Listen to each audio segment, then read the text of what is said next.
Iremos apresentar sobre a espécie paricá, que tem como nome científico Schizolobium amazônico, sobre disciplina de silvicultura, orientada pelo professor Fábio José Marques, que tem como discentes o Gisélio, a Julie e a Maria Marta. Descrição botânica. Família Caesalpinaceae, é uma leguminosa, gênero Schizolobium e a espécie Schizolobium amazônico, Uber ex duc. As árvores, elas, quando são maiores, atingem suas dimensões próximas de 40 metros de altura e 100 centímetros DAP, que é o diâmetro, a altura do peito, que é medido a 1,30 metros do solo, que isso é na sua idade adulta. A paricá é uma espécie nativa da Amazônica e ela é de rápido crescimento. Seu tronco ele é bem formado e reto. Nas árvores jovens, o tronco tem coloração verde acentuada e o fausto mede até 25 metros de comprimento. As folhas são longipecioladas, bipinnadas e grandes, de 60 a 150 centímetros de comprimento. E é interessante que o paricá ele pode ser confundida com outras espécies também de leguminosas, por justamente apresentar essas folhas, elas são bipennadas e com folíolos bem pequenos. Suas flores, elas são de coloração amarela clara, como vocês podem ver aí na imagem, e o aroma dela é doce, e ela é medida de 2 a 2,2 centímetros de comprimento. Sua semente ela é coberta com endocarpo papiroso e unida epicalmente ao fruto.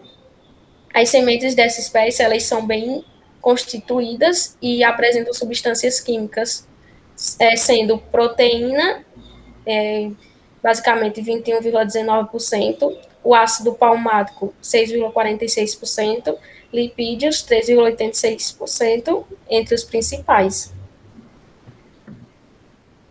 Sua ocorrência ela é de variação altitudinal, que é de 20 metros a 700 metros de altitude. Sua distribuição geográfica, a esquizolóbio amazônico, ela ocorre de forma natural na Bolívia, na Colômbia, na Costa Rica, no Equador, em Honduras e no México e também no Peru. No Brasil, a gente encontra ela em algumas unidades da federação, que são Acre, Amazonas, Mato Grosso, Pará e também a Rondônia.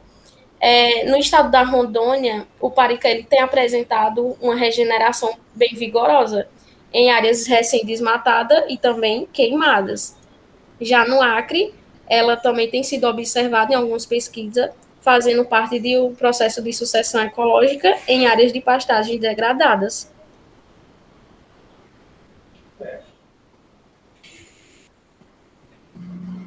As formas de uso. Temos o uso madeireiro e o não madeireiro. O paricá se destaca como grande fornecedor da matéria-prima para a fabricação de celulose, papel, palitos, fósforos, canoas e fogos. Seu uso Seu uso pode ser usado com a madeira serrada e roliça. Essa espécie é bastante utilizada na produção de lâminas médias ou miolo de compensados, brinquedos, caixotarias leve, portas e parquet. Na energia, produz lenha de qualidade razoável. Com celulose e papel, o paricá é uma espécie promissora para a produção de pasta para. Na área medicinal, na medicina popular, essa espécie é usada contra disenteria e hemorragia uterina. Em plantios em recuperação e restauração ambiental, essa espécie é recomendada também para a restauração de ambientes ripáreos em locais não sujeitos à inundação. A sua propagação pode ser feita de maneira propagação sexuada e pela propagação assexuada. A propagação sexuada, para a germinação, necessita a quebra de dormência das sementes. Escarificação manual ou escarificação mecânica, escarificação química com ácido sulfúrico concentrado com 5 minutos e imersão em água fervente e repouso por 24 horas. Na propagação assexuada, A propagação vegetativa pelo método de estaquia é largamente reconhecida como o método de maior viabilidade econômica para o estabelecimento de plantios clonais.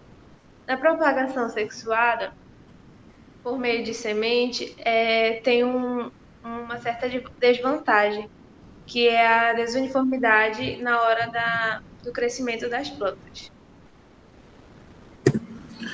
Então, o paricá, pode seguir, Julie?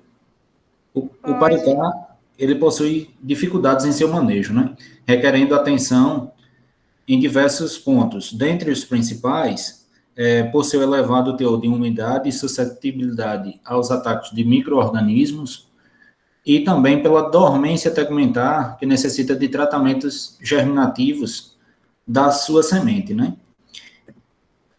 O solo, eles devem ser feitos a partir de uma seleção diária, que aí deve ser realizado principalmente a coleta de amostras de solo para uma posterior análise e recomendação do que aquela área necessita. Na área, deve-se limpar o terreno, com seguida de agradagem, que aí ela vai fazer a deposição do material vegetal, né, para que seja incorporado ao solo. Posteriormente, a marcação e a abertura de covas, que deve ter as suas dimensões de 30 por 30 por 30 centímetros, ou seja, 30 centímetros de profundidade, 30 de comprimento e 30 de diâmetro. O plantio é recomendado no início da estação chuvosa, logo que o solo seja suficientemente umedecido. No momento do plantio, preferem-se as mudas vigorosas e com tamanho uniforme para reduzir a diferença de crescimento em campo, favorecendo posteriormente o desenvolvimento de todo o campo produtivo, bem como a sua colheita. O espaçamento depende do propósito da produção e da fertilidade do solo também. Para os solos mais férteis, você pode adensar o plantio. No entanto, para solos que requerem mais atenção na adubação, você pode deixar elas mais espaçadas. Mas para a produção de madeira, nas condições de solo de baixa fertilidade da Amazônia, recomenda-se entre 3 entre filas e 2 entre plantas, podendo, em caso de regiões de solos de alta fertilidade, reduzir esse espaçamento para 2 entre filas e 2 entre plantas. Pode-se ainda adotar este espaçamento inicial e, posteriormente, realizar o desbaste, para permitir um crescimento mais vigoroso do diâmetro das árvores para a posterior utilização dessa madeira. A adubação ela deve estar sempre como base na análise de solo realizada antes do plantio, né? A produtividade de uma espécie ela sofre influência direta da questão nutricional do solo. E para um plantio via ser produtivo, também deve-se ter o conhecimento das exigências nutricionais da cultura, não somente do solo, o que o solo está precisando, mas sim o que a cultura que está implantada necessita em cada fase de desenvolvimento. No entanto, o paricá ele tem respondido muito bem às experiências de adubação fosfatada.